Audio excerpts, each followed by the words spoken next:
Patuloy na dumadami ang mga nagpahayag ng kanilang pagsuporta kay senatorial aspirant Pastor Apollo C. Quiboloy. Isa sa mga ito ay ang dating ikalawang pinakamataas na opisyal ng Philippine National Police. Nagpahayag rin ng pagsuporta sa kandidatura ni Pastor Apollo ang isang malaking anti-crime group at isang religious organization sa bansa. Narito ang balita ni Jason Rubrico. Naimbitahan sa pagtitipon ng isa sa pinakamalaking anti-group sa Pilipinas bilang panauhing pandangal ang spiritual leader ng The Kingdom of Jesus Christ at senatorial aspirant na si Pastor Apollo C. Quiboloy nitong Sabado.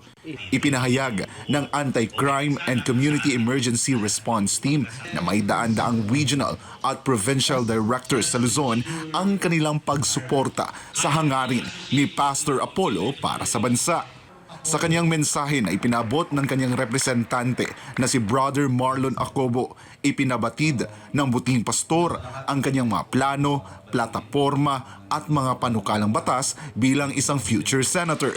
Isa na nga rito ang pagsulong sa zero corruption sa gobyerno na matagal ng prinsipyo ng KOJC. Nais niyang ipagpatuloy ang ganitong uri ng pamumuno para sa buong Pilipinas. Zero corruption. Isipin niyo mga kaibigan, ang isang gobyernong ang pangunahing prinsipyong sinusunod ay ang transparency, kung saan walang lugar ang korupsyon at ang boses ng mamamayan ang siyang batayan ng bawat desisyon. Kabilang din sa mga plataporma ni Pastor Apollo ay ang pagsugpo sa kahirapan, pagkakaroon ng marami at sustainable na trabaho sa pamamagitan ng turismo, pagkakaroon ng National Superhighway System at ang kanyang kampanya kontra iligal na droga at kriminalidad. Ayon sa mga matataas na opisyal ng Anti-Crime and Community Emergency Response Team, sila mismo ang kakampanya kay Pastor Apollo. Nakita gyud namo no nga angay gyud si Pastor Quiboloy suportahan kasi matanaw na to ba di para sa uban nga mudagan ka kay tungod na kay personal intention. Uban gusto power, gusto mangwarta. Tanaw na mo, angay gyud siyang suportahan kay once na nasa Senado na siya, sigurado mi nga with this knowledge also nga daghan gyud sang mahimo para sa atong Pilipinas kasi makita namang iyang sincerity. Kung bakit kami sumusuporta kay Pastor Quiboloy dahil napakaganda ng kanyang programa na unang-una yung transparency.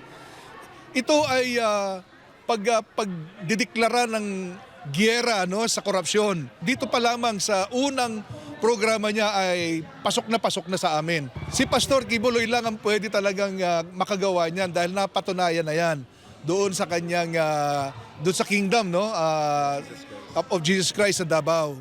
Sa kaparehong event, ipinaabot din ng honorary founder ng nasabing organisasyon na dating ikalawang pinakamataas na opisyal ng Philippine National Police at ngayon first nominee ng United Frontliners Party List ang kanyang pagsaludo kay Pastor Apollo.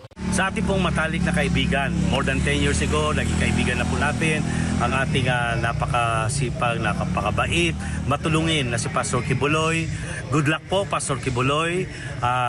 Nandito po ang buong United Frontliners na naniniwala sa mga advokasya na isinusulong mo. Nitong linggo, naimbitahan din si Pastor Apollo sa year-end Thanksgiving anniversary ng One Way Jesus Faith Fellowship sa San Rafael, Bulacan. Ipinaabot ng naturang simbahan ang kanilang kahandaan na suportahan ang buting pastor para sa 2025 elections. Ang kakayanan ni Pastor Apollo Quiboloy ay isang pinuno ng bansa. Dahil nakita po natin ang kanyang mga ginawa sa KOJC, hindi lang sa KOJC, lahat ng panig ng bansa po natin hanggang sa buong mundo. Nakikita po natin kung paano gawin ni Pastor Apollo Quiboloy ang mga mabubuting bagay na maging halimbawa bilang isang mabuting pinuno. Una na ring nagpahayag ng pagsuporta sa kandidatura sa pagkasenador ni Pastor Apollo ang mag-ama na si dating Pangulong Rodrigo Duterte at Vice President Sara Duterte. Inendorso rin ng Partido Demokratiko Pilipino o PDP laban ang butihing pastor. Para sa Diyos at sa Pilipinas kong mahal, ako si Jason Rubrico, SMN9 News.